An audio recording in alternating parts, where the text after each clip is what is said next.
Abramos nuestra Biblia, por favor, en Malaquías. Continuamos en este libro. Y vamos a tomar los versículos 17 hasta el capítulo 3, versículo 6. Dice, habéis hecho cansar al Señor con sus palabras y dicen, ¿en qué le hemos cansado?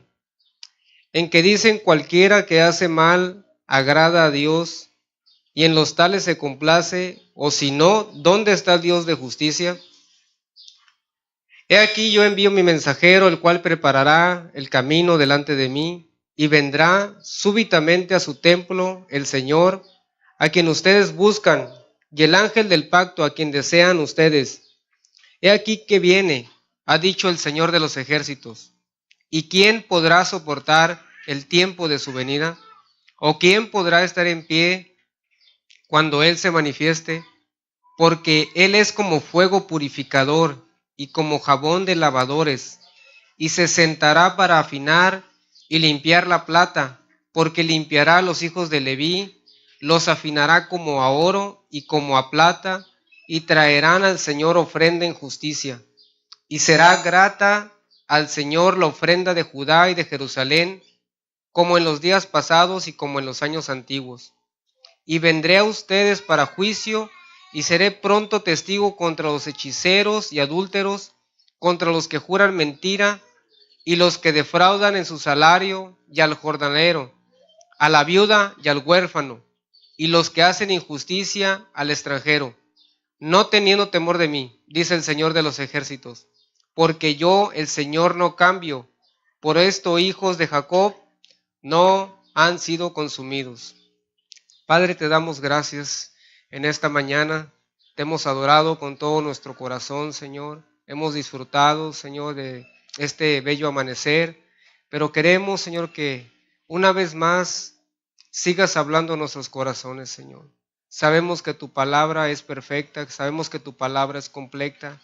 Sabemos, Señor, que tu palabra no tiene error, pero nuestros corazones, Señor, necesitan volverse una vez más a ti, Señor. Necesitan nuestros corazones ser guiados al arrepentimiento y ser guiados a cumplir todo tu propósito. Oramos, Señor, en esta mañana para que podamos recibir tu palabra con mansedumbre, con sencillez, de tal manera, Señor, que puedas cumplir todo tu propósito en nuestras vidas y que sea la gloria solamente a ti, Señor Jesús. Amén. Bueno, uno de los problemas más grandes o más antiguos que ha habido durante la doctrina cristiana, durante los tiempos, un problema que siempre ha lidiado la gente y aún los mismos cristianos, es acerca de la llamada problema del mal, o como le dicen por ahí, la teodicea. La teodicea es el estudio del problema del mal y su origen, y se preguntan ellos y dicen, ¿por qué existe el mal? ¿Cómo puede existir el mal en un universo gobernado por un Dios justo, bueno y todopoderoso? Bueno, la teodicea trata de responder este tipo de preguntas, porque ellos aún así van un poco más allá. Dicen, ¿cómo un Dios justo, bueno y todopoderoso permite que este mal existe y los impíos prosperen o los pecadores prosperen y pequen abiertamente sin ser castigados? ¿Y por qué permite que el mismo justo sufra en este mundo? Esta es una de las cuestiones que muchas personas se hacen hasta la fecha. Pero hay tres respuestas básicas a este tipo de preguntas. La primera respuesta viene acerca del ateísmo. Y el ateísmo dice, en su razonamiento dice, si Dios es justo, si es bueno y si es todopoderoso, entonces ¿por qué existe el mal? Si el mal existe, la conclusión de ellos dice, es que su naturaleza, la de Dios, es que es prácticamente Dios no existe. No existe Dios. Para ellos no existe Dios. El mal forma parte del universo, entonces no existe Dios en esta realidad del mal en la que están. Y muchos adeptos del ateísmo justifican su posición por el hecho de que no pueden concebir o comprender las desgracias que existen en este mundo. Hace algunos años salió una película de Mel Gibson. Mel Gibson es un actor y director muy conocido, pero él hizo una película llamada Señales. Y en esa película él protagonizaba a un pastor anglicano. Y él como pastor había perdido a su esposa en un choque, en un accidente. Y él, en lugar de adorar a Dios en la película, se volvió ateo. Imagínense la situación de esa película o de la cuestión en la trama, porque protagoniza de alguna manera el común denominador de muchas personas, de muchos cristianos, cuando sucede una desgracia. Muchas personas se vuelven ateas porque no pueden comprender la presencia del mal en un mundo supuestamente gobernado por Dios. Y es el testimonio de muchas personas. No puedo comprender, no puedo entender, no puedo concebir a este tipo de Dios. La segunda respuesta viene de la llamada teología relaciona o el teísmo abierto. Ellos dicen lo siguiente: no es culpa de Dios que el mal exista en el mundo, porque Dios no es todopoderoso ni omnisciente. Dios se vació de su omnisciencia y de su omnipotencia para poder relacionarse de manera ideal con las personas, a fin de que no fuéramos meras piezas de un juego de ajedrez en sus manos. Y un caso muy típico sucedió cuando golpeó un tsunami en un área de Asia, y los cibernautas empezaron a preguntar y a cuestionar cómo es que un Dios bueno permite que tantas personas sufran y los niños inocentes mueran. Un bloguero que era el que estaba realmente metido en esta situación y que le hacían muchas preguntas con relación a esto, y que era un adepto a lo que era el teísmo abierto, él respondió lo siguiente. Dice: ¿por qué ustedes están culpando a Dios si Él no sabía que el tsunami iba a suceder y no tenía el poder para impedirlo? Eso es lo que cree el teísmo abierto prácticamente. O sea, despojan totalmente a Dios de su poder, de su omnisciencia y de toda su naturaleza divina. La tercera respuesta viene de las religiones orientales, y ellos niegan el otro lado de la ecuación. Ellos afirman la inexistencia del mal y alegan que el mal es simplemente una proyección de nuestra mente. Creo que fue el año pasado que estuve con ustedes cuando hablé acerca de que me invitaron a una reunión en la que nos encerramos como 3 días ahí. No teníamos que tener celulares, no teníamos que tener cámaras, no teníamos que tener ninguna conversación con personas de fuera. Sin embargo, nos llevaban a que pudiéramos comentar todas las situaciones que teníamos de nuestra vida. Es como un tipo de regresión de todo lo que ha sucedido en nuestro pasado psicológicamente. Y el último día, para terminar, para culminar, la cuestión era de que tú te imaginaras que todas esas situaciones estaban envueltas en una caja, contenidas. Y luego decía: no, pues piensa, por ejemplo, en todas esas cosas que están en esa caja, y piensa en cada una de las situaciones. Y ya pensabas, ¿no? Ahora piensa que va saliendo de tu cuerpo, ¿no? Literalmente. Y va saliendo, y es más, ya está saliendo de la atmósfera y luego la estratosfera y así. Y de repente, ¿qué estás pensando? ¿Qué ves? No, pues las estrellas, decía la gente, ¿no? ¿Ves? Decía la persona que estaba dirigiendo. ¿Dónde están tus problemas? ¿Dónde están tus situaciones? No existen. Es más, no existe Dios. O sea, no existe nada. Todo es producto de tu mente, pues. Todo está en tu cabeza.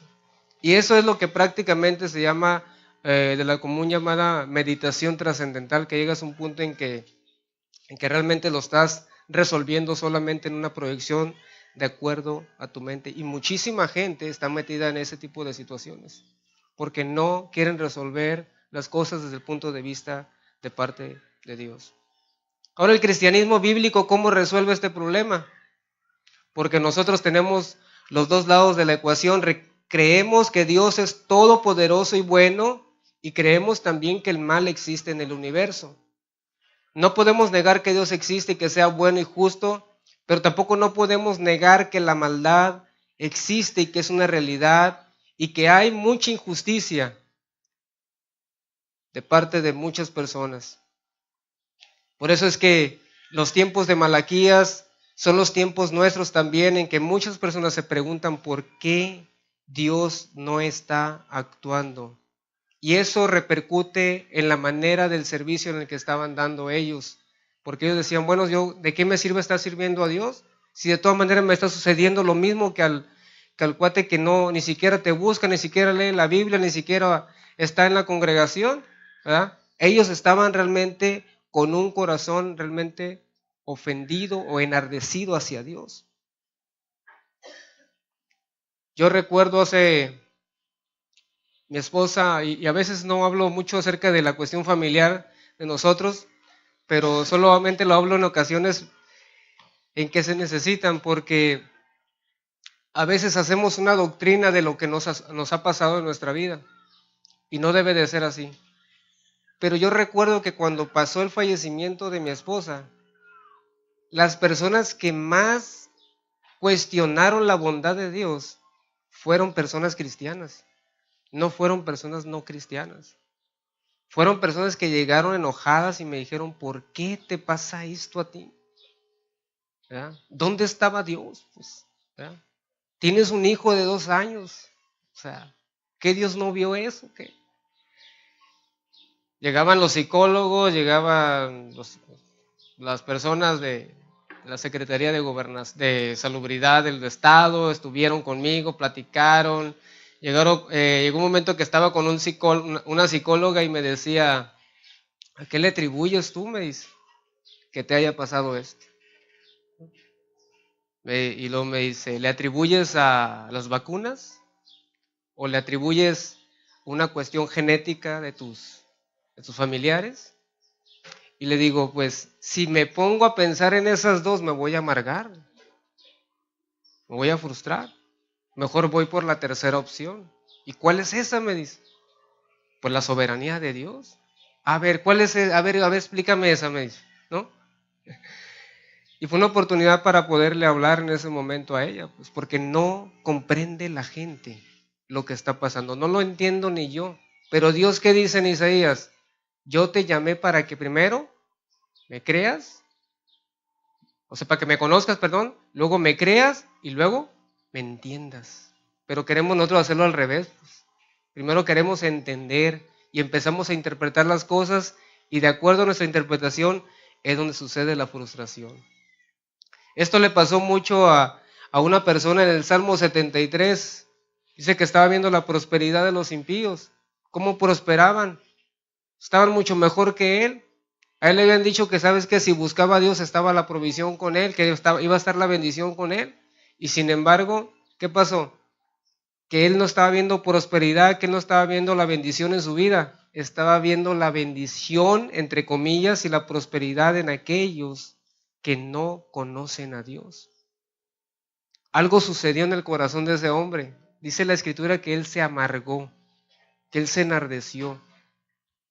Pero dice que la Escritura que cuando él entró en el templo, algo totalmente cambió. Algo totalmente. Y esto significa que cuando nosotros nos volvemos a Dios, cuando nosotros nos ponemos en las manos de Dios, Dios transforma y cambia la manera de pensar nuestra. Algunos de ustedes tal vez han pasado por algunas situaciones, han llegado aquí con estas situaciones también, preguntándose por qué a Dios.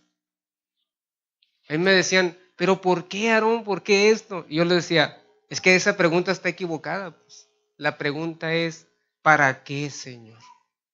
Cuando tú cambias la pregunta del por qué al para qué, es otra, como decimos, otro rollo, ¿no? ¿Verdad? Cambia tu perspectiva. Pues. ¿Qué propósito tiene Dios? A veces se nos olvida a nosotros que Dios no es solamente todopoderoso, sino que también es toda sabiduría. Él es sabio, Él sabe lo que está haciendo, Él está actuando en nuestra vida y Él sabe lo que es mejor para nosotros. El libro de Job también se ocupa de este tema.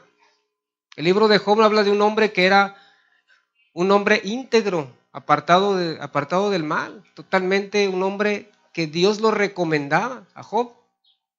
Y sin embargo, si leemos los primeros capítulos del libro de Job, ¿qué pasa? Sin deberla ni temerla, como dicen, ¿no? Vino destrucción tras destrucción, sus hijos, familia, sus propiedades, todo fue quitado, incluso su propio cuerpo, pues. Y Satanás no le pudo quitar la vida por orden de Dios, por mandato de Dios. Pero un hombre totalmente íntegro, totalmente justo, y que sus propios amigos, en lugar de ayudarlo, lo cuestionaron, y en lugar de ayudarle, estuvieron criticándole. El pueblo de Dios ponía otra vez la justicia de Dios, cuestionando en este pasaje. Y Dios hace una declaración muy clara. En el versículo 17 dice que enfadan al Señor con sus palabras. Esta palabra de enfadar es irritar, provocar, aburrir, generar el cansancio, desánimo y enfado. Pues que no decimos que Dios es bueno, pues que Dios es paciente, que Dios es bondadoso, que Dios es amoroso, ¿verdad? Pero la realidad es que la paciencia de Dios tiene un límite, pues. Podemos estar nosotros viendo su paciencia tan amorosa, tan dulce, sin embargo la paciencia de Dios tiene un límite. ¿Y cómo sabemos que tiene la paciencia de Dios tiene un límite? Porque dice la Escritura que no queriendo que ninguno se pierda, sino que todos procedan al arrepentimiento, pero va a llegar un momento en que el juicio vendrá. ¿Cómo sabemos de ese juicio? Pues en Apocalipsis 20 vemos que unos se van a sentar en el trono, van a estar ante el trono blanco, y unos van a ser echados al lago de fuego, ¿verdad? Y otros van a ir a la vida eterna con Dios. Pero la paciencia de Dios en ese punto se había agotado, y Dios dice, basta ya, es demasiado, porque el pueblo estaba cansando totalmente a Dios. Versículo 17 dice, y dicen, ¿en qué te hemos cansado? Todavía cínicamente dicen ellos. En que dicen, cualquiera que hace mal agrada a Dios y en los tales se complace, o si no, ¿dónde está el Dios de justicia? A mí lo que me llama mucho la atención de tantas cosas que hay en este libro es que Dios se da el tiempo de poder contestar a un ser totalmente humano, imperfecto, con todos sus defectos. Le da el tiempo maravilloso para poder entrar en una cuestión de diálogo.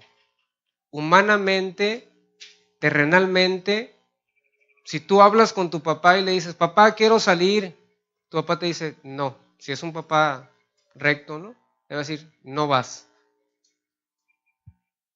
Fin del diálogo, pues. O sea, ya no hay apelación, ya no hay nada, simplemente se acabó. Y Dios de alguna manera tiene un contacto de relación con su pueblo para poderlo encauzar y de poderlo ayudar, de tal manera que ellos pudieran entrar en una conversación que pudiera Dios levantarlos para cambiarlos de lugar y hacerlos pensar en donde estaban ellos sitiados, que no era lo correcto. Ellos decían, ¿quién es próspero y popular? ¿Quién tiene fama? Justamente los que no temen a Dios, los que practican el pecado, los que viven de forma desordenada, los que parecen que Dios se agrada de ellos. Parece que Dios está con ellos y no está con nosotros. Y nosotros que servimos y adoramos a Dios, que temen su nombre, ¿qué pasa con nosotros? Esa era una pregunta muy directa y muy fea con relación a atacar el carácter de Dios. Es diferente la pregunta que le hizo Pedro a Jesús cuando le dice, Señor, nosotros hemos dejado todo y te hemos servido. ¿Qué vamos a recibir? El Señor le dice, ¿sabes qué? Vas a recibir 100 veces más. Porque la pregunta que le hacía Pedro era totalmente honesta y clara, pero esta era una pregunta totalmente ofensiva de parte del pueblo de Dios. Y hemos visto que el pueblo estaba bajo servidumbre, estaba bajo el imperio persa, ellos pagaban impuestos muy caros, muy fuertes, ellos estaban batallando con la cuestión financiera, sus cultivos no prosperaban, su comercio no prosperaba, el pueblo se veía más y más empobrecido y más dolido por la situación, y no estaban viendo prácticamente la promesa de parte de Dios de la restauración y de la gloria Aquellas bellas palabras que habían escuchado, que la gloria postrera será mayor que la primera, no era una realidad todavía en sus vidas. Por eso decían, ¿qué diferencia pues hay entre servir a Dios y no servirle? 3 acusaciones hicieron contra Dios ellos. Primero dijeron, cualquiera que hace mal agrada al Señor, esto es impunidad en el juicio. Acusaron a Dios veladamente de no recompensar el bien, sino de premiar el mal. Dios está con los pecadores, Dios está con los narcotraficantes, Dios está con los tranzas, pero no está con los justos. Lo acusaron de que había corruptibilidad en su carácter, porque dijeron, y en los tales se complace. Ellos no solamente estaban atacando su carácter, sino que también acusaron a Dios de deleitarse y de agradar al pecador. Prácticamente como cuando dicen la oración, la frase es, Dios aborrece el pecado, pero ama al pecador. ¿Verdad? Es una frase que no es ni siquiera correcta. Pues. ¿Por qué? Porque Dios está airado. ¿Contra quién? Contra el pecador, pues. Y esa es una palabra, una frase que a muchos cristianos incluso les cuesta trabajo asimilar. Pero ahí dice en la Escritura que Dios aborrece, que Dios está airado contra él. Incluso hay en los salmos imprecatorios que están, Dios está con la espada desenvainada porque ya aquí está listo para poder atacar. ¿verdad? Pero no nos gustan esos tipos de escritura porque están muy, muy violentos, están muy fuertes, pues. Pero es palabra de Dios, ¿verdad? Dios no se agrada en el pecado. Dios es muy limpio de ojos para ver el mal. Él aborrece totalmente el pecado. Él aborrece a aquellos que están en el pecado. ¿Cómo lo sabemos también eso? Cuando nosotros vemos la carta a los romanos en los primeros capítulos, vemos que Pablo está escribiendo de cómo la condición del hombre cayó en una degradación de tal manera que empezó a hablar de todas las cuestiones de las que ellos están viviendo y llegó el punto que también toca a las personas religiosas, porque los paganos pues sí, pues viven como paganos, dicen, ¿no? No conocen a Dios, pero se vuelve hacia los judíos. Y Pablo le dice, aquí que tú tienes el sobrenombre de judío, te apoyas en la ley, te glorías en Dios, conoces su voluntad, instruido por la ley, apruebas lo mejor, te consideras instructor de indoctos, maestro de niños, guía de ciegos, luz de los que están en las tinieblas, y empieza a preguntarle, aquí, dice, ¿tú qué dices a otro? ¿No se ha de adulterar? ¿Adulteras? O sea, ya se va sobre el judío. Pues. Y empieza a reconvenirle de tal manera que Pablo empieza a desarrollar y llega al punto donde dice que Dios mismo empieza a ver desde el cielo y dice que Dios quiso ver si había algún justo. Y dice, no hay ningún justo, no vi ninguno, todos se desviaron. Y Pablo remata y dice, por cuanto todos pecaron, todos están destituidos de la gloria de Dios. Dios no se deleita en el pecado, Dios no se deleita en el pecador. Y la prueba más grande que tenemos de que Dios no se deleita en eso es en la cruz del Calvario. El Hijo de Dios, en toda su gloria, en toda su grandeza, dejó la comunión con el Padre para hacerse como los hombres. Y Pablo dice que estando en la condición de hombre, se hizo obediente hasta la muerte y muerte de cruz. El Hijo de Dios, el justo por los injustos, para llevarnos a Dios. Esa es la gracia de Dios, pero no está diciendo que Dios consiente el pecado como ellos estaban mencionándolo. La tercera cosa que mencionan ellos es que hay una inactividad de su providencia. ¿Dónde está el Dios de justicia? Ellos acusaban a Dios de ser omiso en la historia, de que Dios no intervenía en la historia y ellos eran ciegos. ¿Por qué? Porque si hay algo que Dios hizo fue actuar en la historia. ¿Cómo sabemos? Peca Adán y Eva. ¿Cómo fueron ellos de alguna manera perdonados o restaurados? Pues el sacrificio que hizo, los vistió, mató a los animales, los vistió y los colocó. Si Dios hubiera querido matarlos ahí, lo hubiera hecho y hubiera empezado con otro Adán y con otra Eva, pero no lo hizo. Dios tuvo que intervenir. En el caso del diluvio, también fue una intervención de parte de Dios. La maldad estaba tan fuerte, tan creciendo tanto, que Dios tuvo que intervenir mandando a Noé, hablándole a Noé.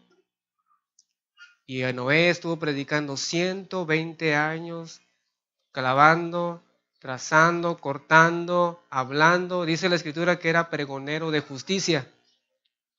Y Noé, de alguna manera, Dios lo usó para poder tener esa arca.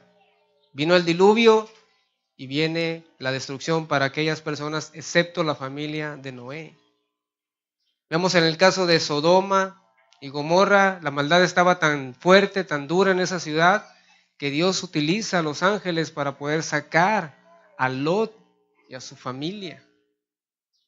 Y de hecho la esposa de Lot ni siquiera se salvó, porque ella fue la que miró hacia atrás y quedó convertida en estatua de sal. Pero fue intervención de Dios en todo momento. Dios nunca se equivoca y nunca llega tarde a ninguna situación. Por eso la respuesta de Dios viene en los versículos 17 al versículo 5 del capítulo 3. Y esta respuesta, que en lugar de ser una respuesta que ellos esperaban, porque ellos preguntaban, bueno, ¿dónde está el Dios de justicia? Ok, te voy a responder, les dice Dios. Pero la respuesta no fue de acuerdo a lo que ellos pensaban. Voy a empezar con ustedes, ¿verdad? Voy a castigar al malo, pero voy a empezar primero con ustedes. A los impíos que están con ustedes. Pedro dice, el apóstol Pedro en el capítulo 4, verso 17, porque es tiempo de que el juicio comience por la casa de Dios. Y si primero, dice Pedro, y si primero comienza por nosotros, ¿cuál será el fin de aquellos que no obedecen el evangelio? En una ocasión estábamos sirviendo allá en Nayarit. Me tocó estar porque me pidieron que fuera a ayudar a un pastor en aquella región.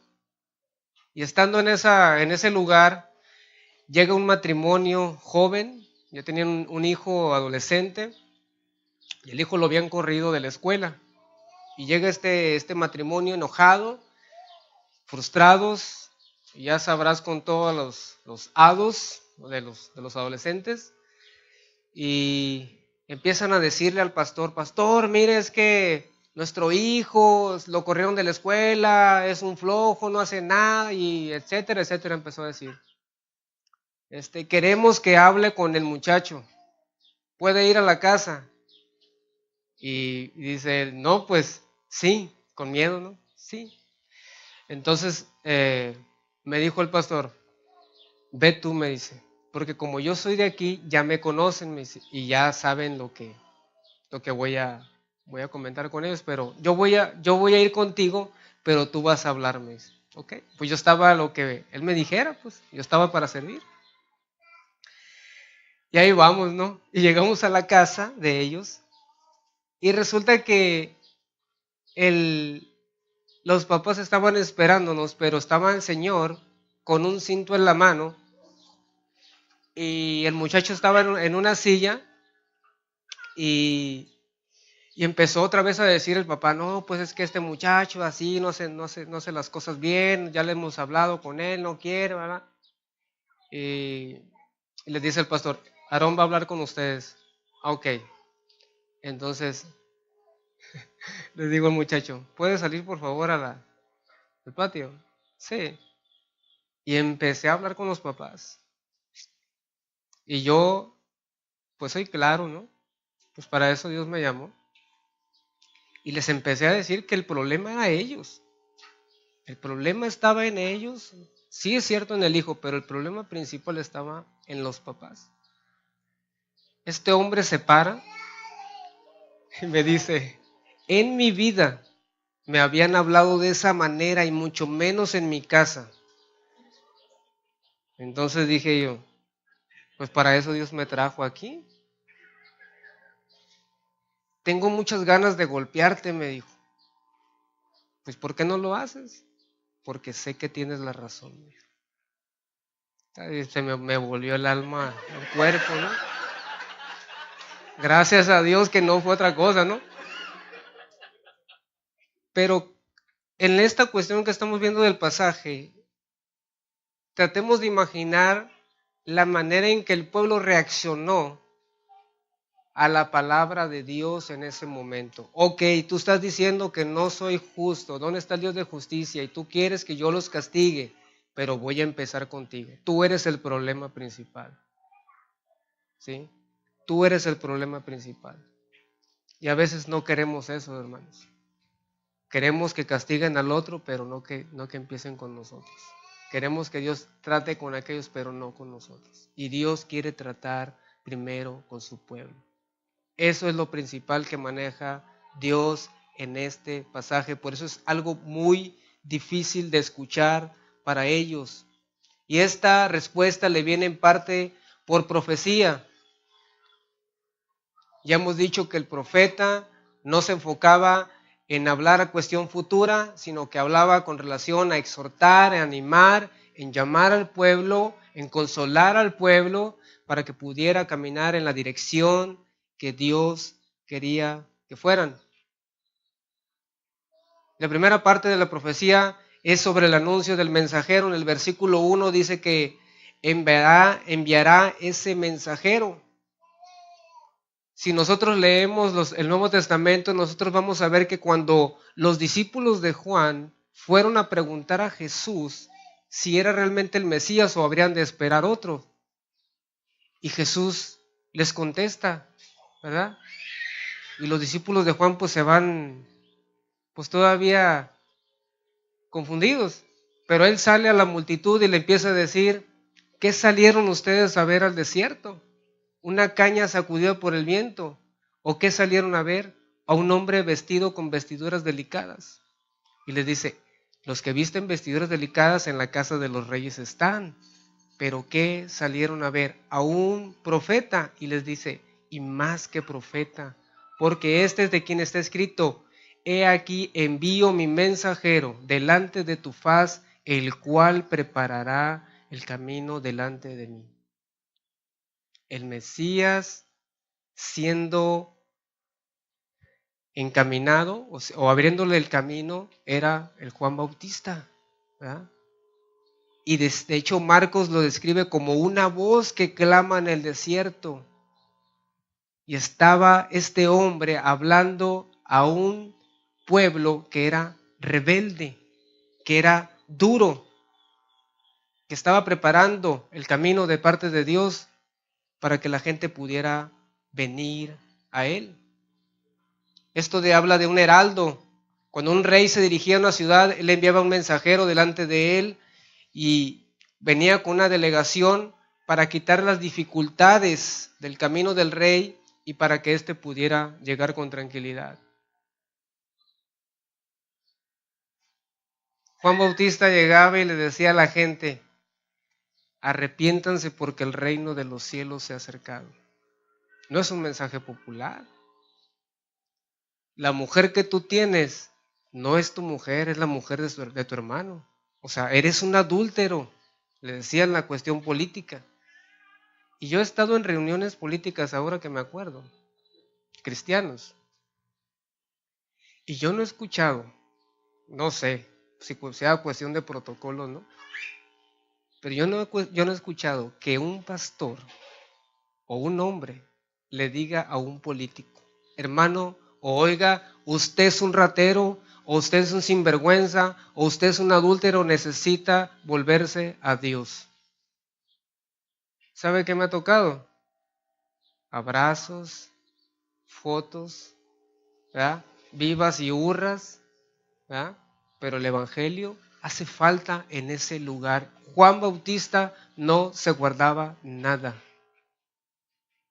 porque era tiempos difíciles, eran tiempos duros y Dios levantó a Juan para poder hablar en ese momento.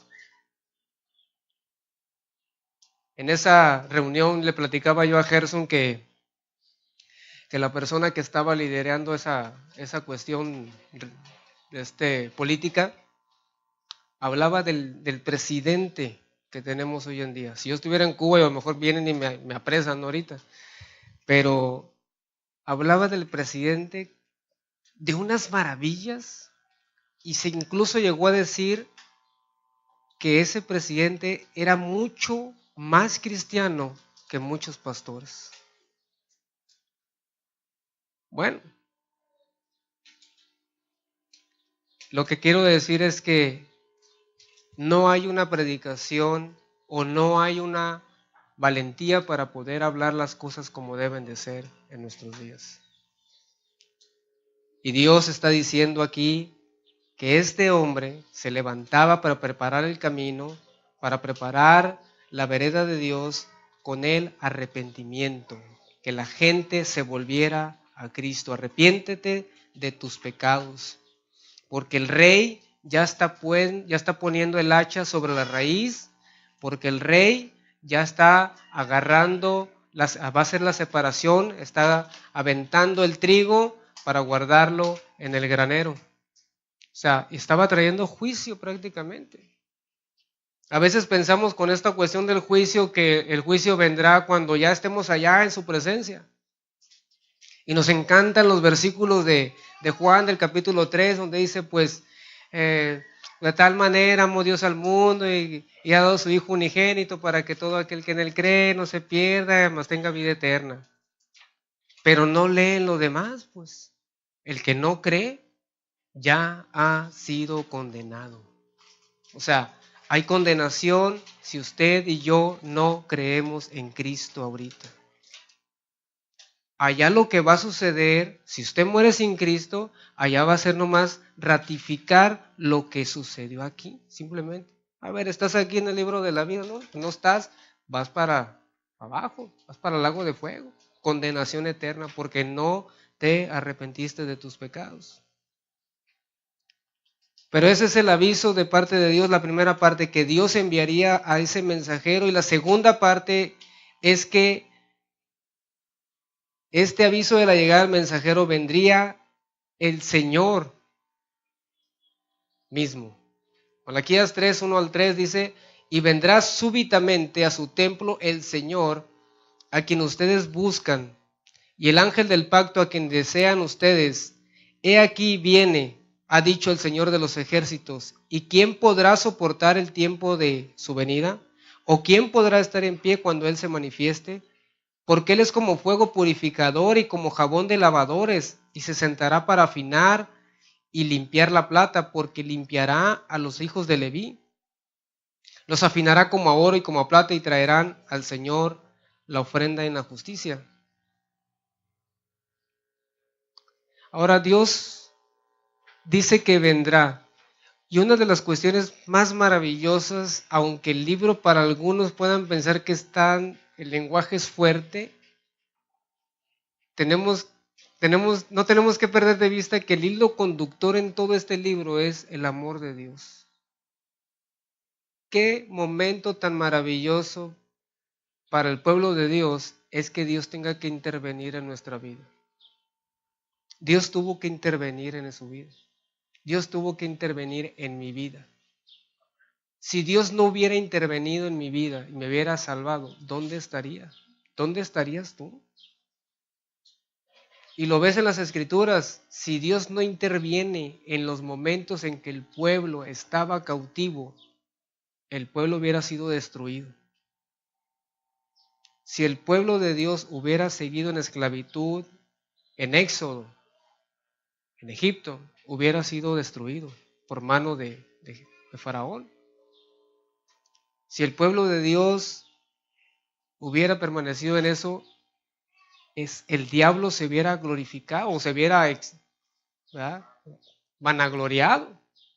Sin embargo, Dios interviene en la historia de su pueblo. Gracias a Dios. Por eso debemos dar gracias a Dios. porque aunque no nos caímos del caballo como Saulo de Tarso, pero sí Dios nos tumbó en algún momento y nos llamó, nos tomó para poder venir a Él. Y dice Dios aquí que vendrá repentinamente y Él se tomará el tiempo como Él se orfebre.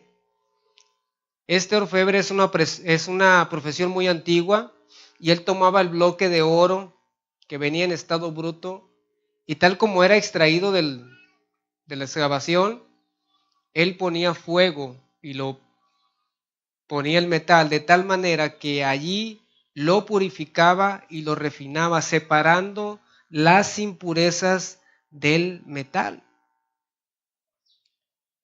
Esta persona o este artesano sabía muy bien cuándo el fuego ardiente debería derretir el metal y cuándo realmente él podía ver su rostro reflejado en ese metal y que era realmente puro. Y si Dios está tratando con la pureza de su iglesia, Dios necesita meter a su pueblo por el fuego. A veces oímos canciones, Señor, manda fuego, ¿verdad? Que caiga fuego, Señor. Como decían por ahí, destruye todo lo malo que hay en mí y desapareció, ¿no? Porque realmente la paciencia de Dios y en el momento de Dios para traer ese fuego de purificación es cuando Él lo quiere realizar en su momento para nosotros. Pues. Yo no le puedo decir a Dios, hasta aquí, Señor, ya. ¿verdad? Él sabe hasta dónde, pues, hasta dónde va a ir la llama, hasta dónde va a ir la flama. De tal manera que Él estaba diciendo que Él iba a someter a los sacerdotes al fuego de la purificación a fin de que el culto, el servicio les sea agradable, para que ellos vuelvan a traer como antes ofrendas justas y aceptables a Dios. Esto habla de la pureza de la iglesia, esto habla de la pureza de nosotros, de la santidad. Otro de los temas que no les gusta tocar a muchos, la santidad. ¿Por qué debo de apartarme? ¿Por qué debo de hacer? La palabra santo habla de estar separado, pues. Dios es santo, Dios es justo, pero la santidad de una persona habla de que se separa de ciertas cosas. Pastor, ¿puedo fumar? Sí, pues sí puedes fumar. ¿Puedo tomar? Pues sí puedo tomar. ¿Puedo ir a los bailes? Sí, sí puedo. Lo único que no puedes hacer es entrar al reino de los cielos. ¿Ya? Puedes hacer muchas cosas, pero no vas a poder entrar. Porque a la gente le gusta pues ese tipo de cosas, hacer ese tipo de cuestionamientos y preguntas, ¿verdad? Y a veces son cuestiones que ni al caso, pues. ¿Por qué? Porque no han entendido la palabra de Dios en la cuestión de la santificación. Pero aquí lo maravilloso de Dios es que Él iba a actuar, Él iba a meter sus manos para poder lavar y para poder limpiar a su pueblo. Yo no me puedo estar lavando, yo no me puedo estar limpiando, ¿verdad? En este aspecto, sino que es Dios mismo el que está interviniendo en nuestras vidas. Él sabe en dónde estamos fallando, Él sabe dónde necesitamos estar limpiando nuestras vidas y quitando esas manchas del pecado. Versículo 4 dice, y será grata al Señor la ofrenda de Judá y de Jerusalén como en los días pasados y como en los días antiguos. Esta palabra en lugar de ser una palabra de desánimo, es una palabra de advertencia y es una palabra de esperanza. Gracias a Dios porque el fuego no es un fuego que incinera, o sea, que destruye, sino que es un fuego que purifica. El fuego de un refinador no destruye indiscriminadamente como un incendio forestal, como lo vemos en algunos casos allá en California, que están los incendios forestales y destruyen muchos lugares, hasta casas. Pero en el caso de Dios, sí habla de fuego, pero habla de la pureza y habla de santidad, no como algo terrible, sino que habla de que habrá temor y temblor delante de Él. Por eso es importante que cuando nosotros pidamos, Señor, manda fuego, que estemos conscientes de lo que estamos pidiendo, ¿verdad? Por eso debemos de cantar con inteligencia, pues. Se nos manda en las Escrituras que cantemos con inteligencia. Los que cantan aquí deben de saber si las canciones están de acuerdo al Evangelio, a la palabra de Dios, y no cantar cualquier barbaridad, porque ellos están guiando a la congregación hacia la adoración.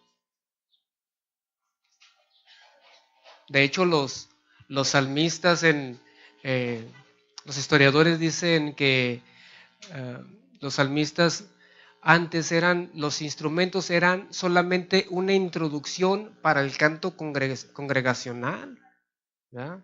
Y ahora se le da más importancia a los músicos, pero no es así.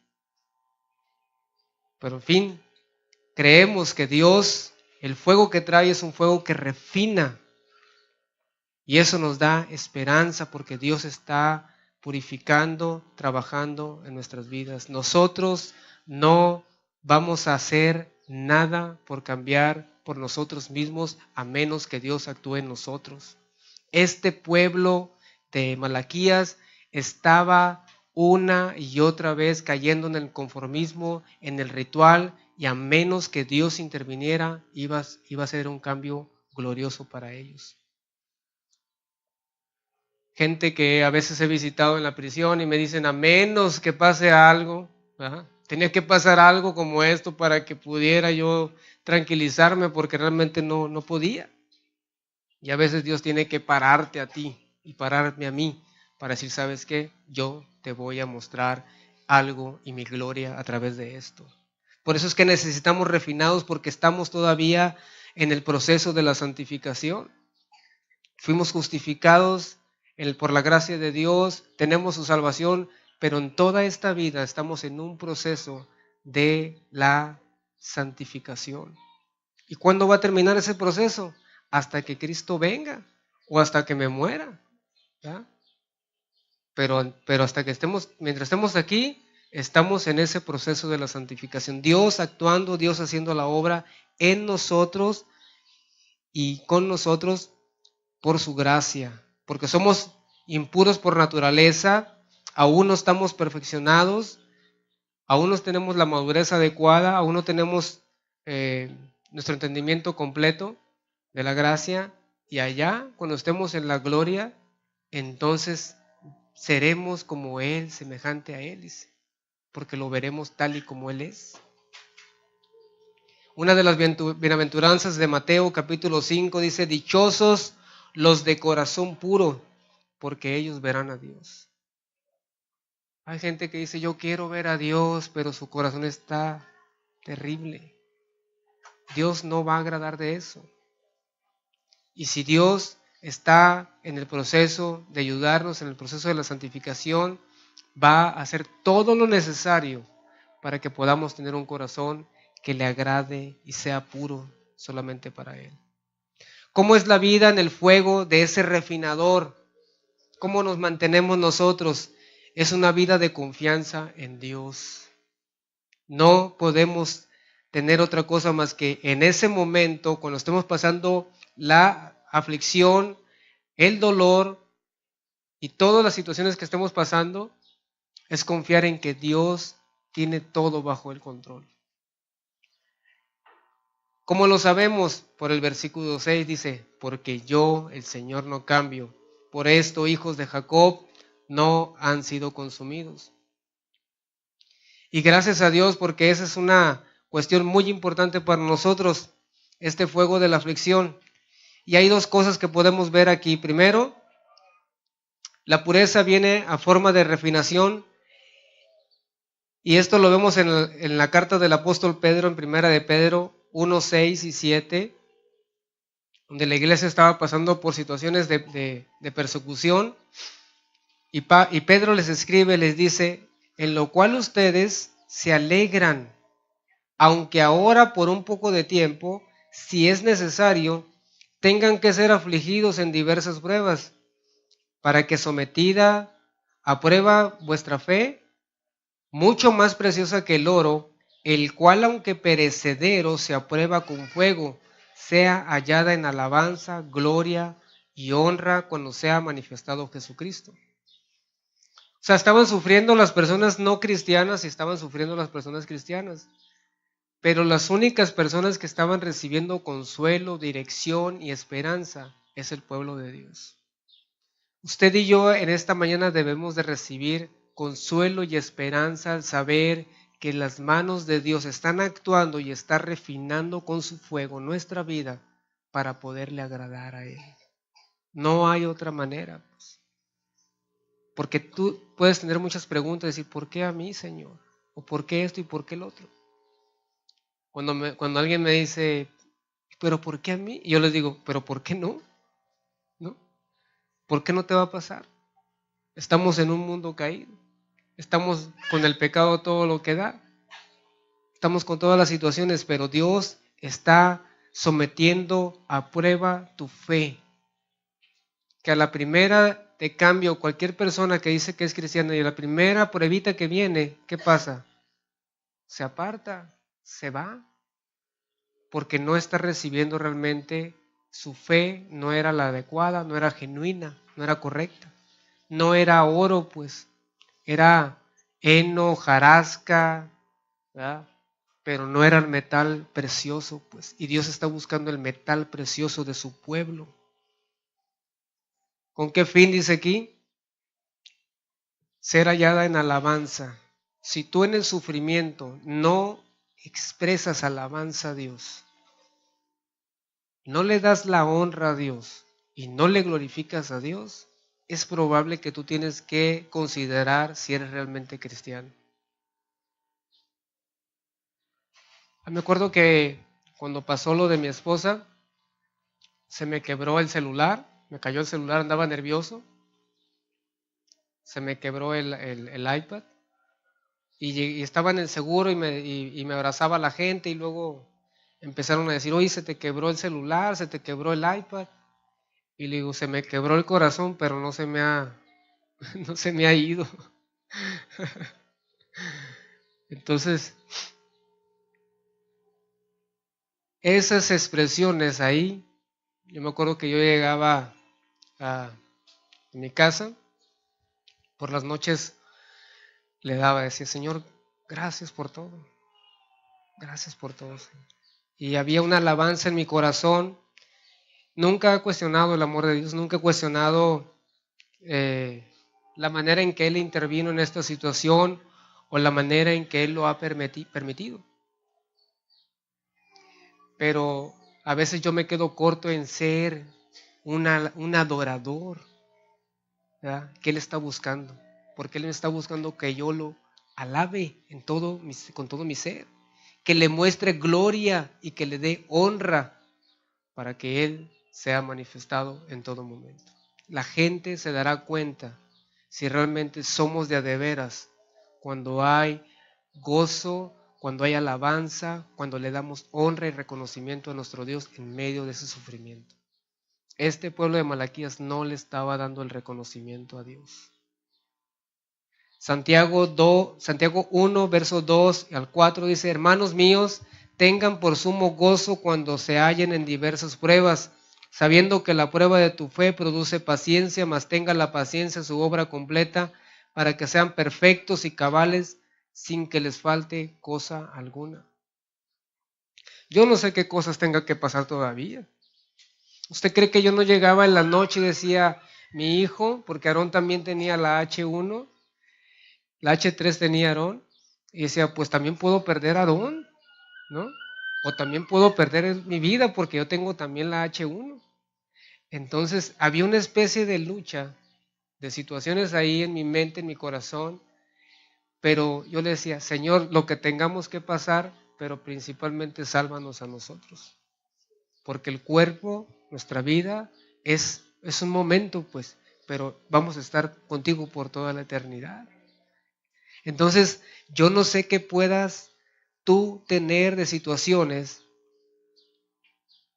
de pruebas y diversas pruebas pero Dios está trabajando para que podamos ser perfectos y cabales sin que nos falte cosa alguna. Dios te va a sacar del sufrimiento o de la situación hasta que Él haya completado cada una de las cosas para tu vida y para mi vida. Hebreos 12, del 5 al 10 dice, y habiendo ya olvidado la exhortación que como a hijos se los dirige, diciendo, Hijo mío, no menosprecies la disciplina del Señor, ni desmayes cuando eres reprendido por Él, porque el Señor al que ama disciplina y azota a todo aquel que recibe por hijo. Si soportas la disciplina, Dios trata como a hijos, porque ¿qué hijo es aquel a quien el Padre no disciplina? Pero si se les deja sin disciplina, de la cual todos han sido participantes, entonces son bastardos y no hijos. Por otra parte, tuvimos a nuestros padres terrenales que nos disciplinaban y los venerábamos. ¿Por qué no obedeceremos mucho mejor al Padre de los Espíritus y viviremos? Y aquellos ciertamente por pocos días nos disciplinaban como a ellos les parecía, pero a este para lo que nos es provechoso, para que participemos de su santidad. O sea, la disciplina de Dios es para ese provecho para nuestras vidas. La palabra disciplina significa niño que está en entrenamiento. A los papás nos gusta esa palabra, ¿verdad? Porque estamos corrigiendo, estamos dirigiendo, vete por aquí, no te subas allá, no toques aquí, mira allá, etcétera, ¿no? Porque el niño está siendo corregido, pues. Pero a veces nosotros no queremos la palabra disciplina. Tenemos un concepto, sobre todo como mexicanos, tenemos un concepto muy equivocado con la cuestión de la disciplina. Nosotros vemos la disciplina como castigo, ¿verdad? Como golpes, como el chanclazo, como la banda del cooler, ¿verdad? Como la manguera y un sinfín de cosas. Pero no vemos la instrucción. Dios llama a los padres a que puedan disciplinar. Instruir es la palabra adecuada a sus hijos. Un niño que no está disciplinado, un niño que no está instruido, es un niño que va al desastre, es un adulto en potencia al desastre. Y Dios no quiere tener niños necios, no quiere tener niños malcriados, quiere tener hijos que realmente se conduzcan en el propósito y la voluntad de Él. Este pueblo estaba cayendo como un chamaco malcriado, ¿verdad? Como un niño necio, y Dios necesitaba retraer la disciplina. ¿Cómo se cumplió o cuándo se cumplió esa profecía que está diciendo en este texto? En la cruz del Calvario Jesús derramó su sangre, que es mucho más poderosa que el fuego y el jabón para quitar las manchas del pecado de su pueblo. Gracias a Dios que la sangre de su Hijo, del Hijo de Dios, purifica el sacerdocio, el templo, los adoradores, y ahora es solamente tenemos un culto que le puede agradar. Somos generación escogida, dice, real sacerdocio, nación santa, pueblo adquirido por Dios, por su sangre. Podemos acercarnos a Él y ofrecer frutos de labios que confiesen su nombre. Nos acercamos confiadamente ante el trono de su gracia para hallar gracia y el oportuno socorro. Podemos entrar por ese camino nuevo y vivo por su sangre. Y todo es por la obra de Cristo. Pero Él no solamente lavó, sino quitó nuestro pecado. Gracias a Dios. En el Antiguo Testamento se cubría el pecado, pero Cristo lo quitó el pecado. Gracias a Dios. Y ahora en el proceso de la santificación necesitamos ser lavados. Y el Pablo en Efesios dice que somos lavados continuamente por la palabra de Dios. Necesitamos ir a la palabra de Dios para que la palabra de Dios esté lavando y quitando cualquier impureza de nuestra vida. Santiago dice que la misma ley es como un espejo en el cual nosotros vemos nuestra condición, pero nos deja hasta ahí. Necesitamos la palabra de Dios para que venga y nos lave continuamente y podamos ser realmente los hombres y mujeres que Dios quiere.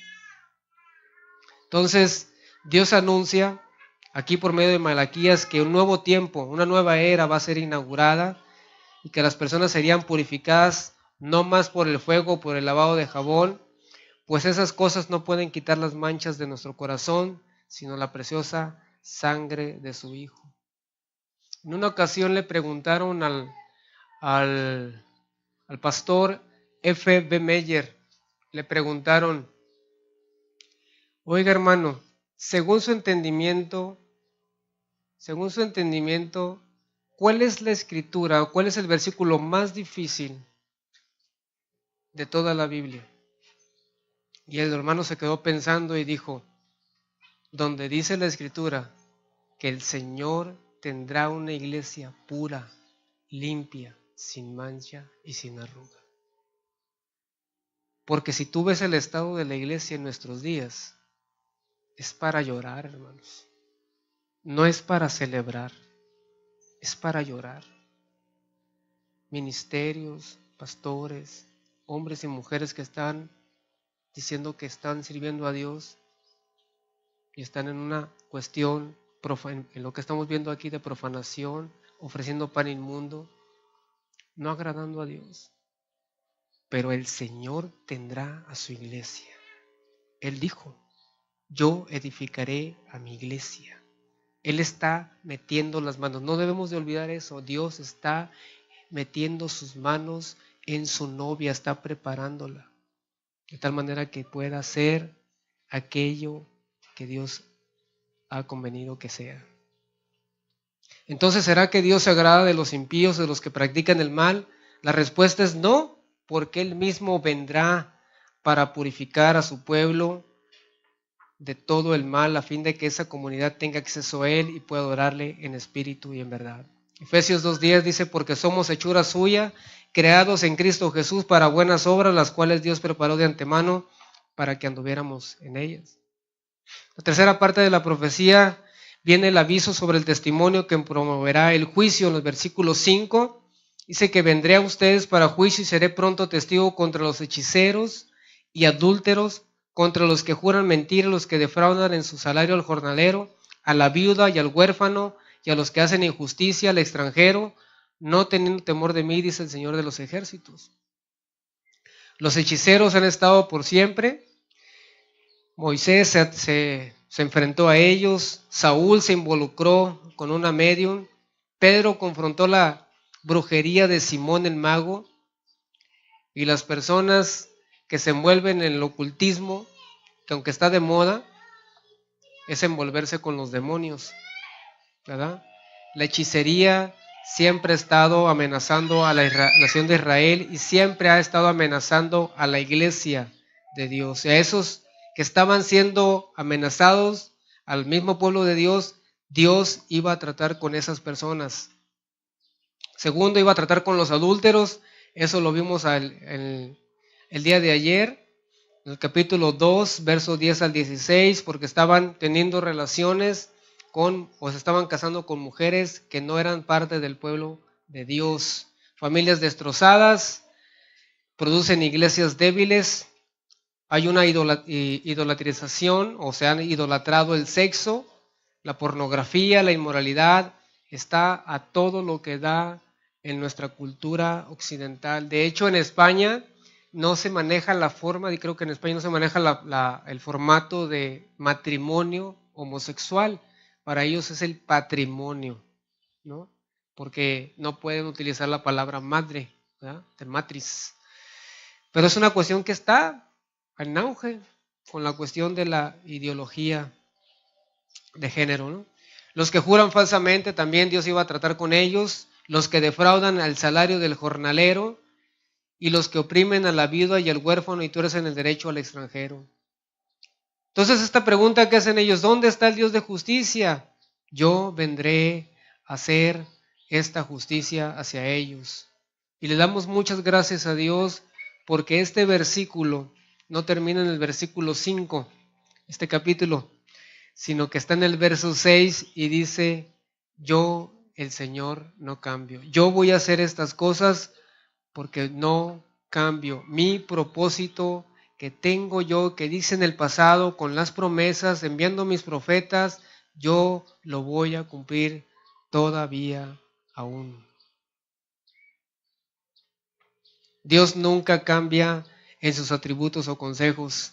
Esto es lo que se llama la inmutabilidad de Dios. Dios no crece, ni evoluciona, ni mejora, porque ya es perfecto. Él no puede disminuir, ni deteriorarse, ni retroceder, porque dejaría de ser Dios. Y prácticamente eso debe de darnos descanso a nosotros, debe de darnos alegría a nosotros el saber que Dios sigue todavía actuando en su bondad y en su gracia para con su pueblo, para con nosotros. No es voluble, ¿sí? No tiene arranques de ira Dios. Si tuviera arranques de ira, ya estuviéramos, dice ahí el texto, ya fuéramos consumidos. Pero gracias a Dios, porque Él permanece fiel. Pablo le dice a Timoteo, aun cuando nosotros fuéramos infieles, Él permanece fiel. No es para que nosotros andemos de infieles, al cabo es que Dios es fiel, sino porque Él es fiel, nosotros debemos de andar también en fidelidad cada día. Gracias a Dios por ese carácter tan maravilloso de Dios que Él no cambia. Él mantiene sus promesas, Él mantiene sus estatutos, su alianza para con su pueblo. ¿Cómo concluimos esto? En primer lugar, Dios está buscando, está interesado en que tener un culto que le sea agradable. Dios desea ser adorado. En Juan capítulo 4, Jesús está con la mujer samaritana y le dice, mas la hora viene, le dice Jesús, cuando los verdaderos adoradores adorarán al Padre. Dios es espíritu y está buscando adoradores que le adoren en espíritu y en verdad. Entonces prácticamente Dios está buscando personas, hombres y mujeres que tengan un corazón limpio para Él, que tengan un corazón santificado, que le muestren adoración y exaltación a su nombre. Dios gusta ser adorado y que le presentes una ofrenda agradable. En segundo lugar, la única manera en que podemos rendir un culto que agrade a Dios es cuando nuestro corazón está purificado por la sangre de Jesús. Yo dije anteriormente, ayer, que no podremos hacerlo si no es a través de Jesús. No hay otro nombre bajo el cielo en que podamos ser salvos, ¿verdad? Pablo le dice a Timoteo que hay un solo Dios y un solo mediador entre Dios y los hombres. Entonces la obra de la purificación de Cristo habla de la limpieza que Cristo ha traído con su sangre a nuestro corazón y a nuestra alma.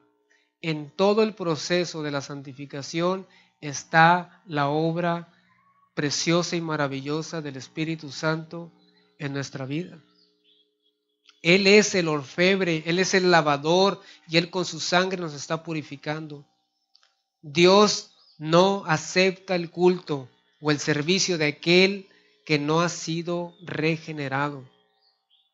Si a Nicodemo le dijo, te es necesario nacer de nuevo. Tú no estás entendiendo, eres maestro de la ley, no entiendes estas cosas, necesitas nacer de nuevo, necesitas ser transformado.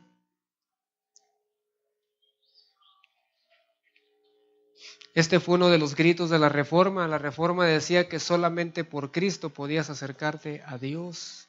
Cuando realmente la iglesia tradicional ponían los mediadores, las imágenes y todo eso. Pero no es tu confianza en ningún apóstol, no es tu confianza en ningún obispo, no es tu confianza en ningún pastor, no es la confianza en ninguna persona, sino solamente en Jesucristo y nuestra confianza enteramente y entrega totalmente a Él. Tercer lugar, vale la pena adorar a pesar de las circunstancias, a pesar de las pruebas que estoy pasando, a pesar de las situaciones tan difíciles. Claro que sí vale la pena adorar a Dios. Claro que sí vale la pena exaltar su nombre en todo momento. Y en cuarto lugar, debemos aguardar ese gran día en que podamos adorar con toda libertad. No desestimemos el trabajo de Dios en nuestra vida. No desestimemos que Él está actuando en nuestros corazones y que la obra de Él es paciente con nosotros.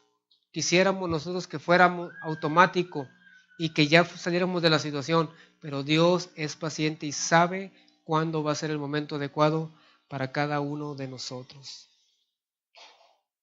Primera de Juan 1:8, si decimos que no tenemos pecado, nos engañamos a nosotros mismos y la verdad no está en nosotros. Si confesamos nuestros pecados, Él es fiel y justo para perdonar los pecados y purificarnos de toda maldad. Vamos a orar. Señor, te damos gracias en esta mañana por tu infinito amor, Señor, por tu infinita bondad, porque eres bueno, Señor, porque tú sabes, Señor, cada una de las circunstancias en las que estamos viviendo, cómo están nuestros corazones, qué preguntas nos hemos hecho, qué dudas tenemos. Pero queremos, Señor, en esta mañana recibir tu palabra, Señor, como ese fuego de purificación, Señor. Qué amor tan grande, Señor, tienes para interesarte en tu pueblo, Señor. En desear un pueblo santo, apartado, purificado para ti, Señor. Porque tú no deseas manos impuras, Señor, corazones impuros, ni labios impuros. Tú deseas corazones puros, manos puras y labios puros, Señor.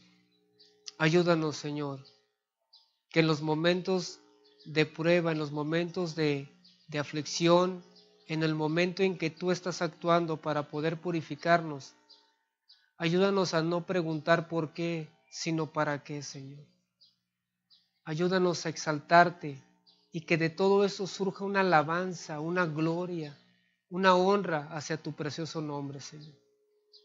Queremos ser adoradores que te adoren verdaderamente en espíritu y en verdad, porque en tales tú te agradas, Señor.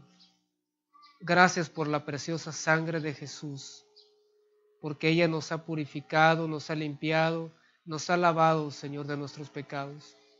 Gracias porque lo seguirás haciendo en el proceso de la santificación, a fin de que podamos glorificarte, Jesús.